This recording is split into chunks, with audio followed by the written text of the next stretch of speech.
can I be delivered from something that I know is wrong, but I'm in love with it? Be free.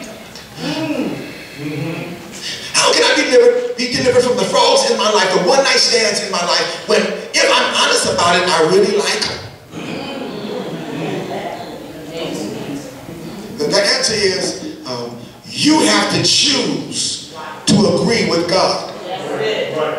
Okay. In other words, you have to choose to operate out of your spirit and not your flesh. Because Paul says in Romans 7, in my flesh dwells no good thing.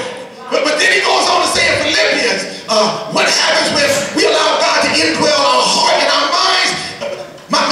My flesh is then overridden by my spirit. And then he says in Philippians, but I can do all things through Christ who strengthens me.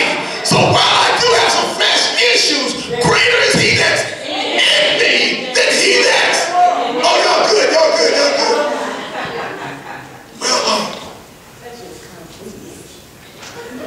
many times we acknowledge the fact that we got a problem, but we go to the wrong source for deliverance. Okay, I want to be clear about this. I want to be clear about it. If you are having financial issues, you should go to a financier. If you are having marital issues, you should go to a marriage counselor. If you are having health issues, you should go to a physician. If you're having legal issues, you should go to a lawyer. But if you are having spiritual issues, you need to go to God. Many times we are going to people to deliver us from something they can't. Why are you calling somebody on the phone when you have a direct line to God? God said, what are you doing calling them? When I'm standing here ready and willing and able to deliver you. Tell them I said, try God.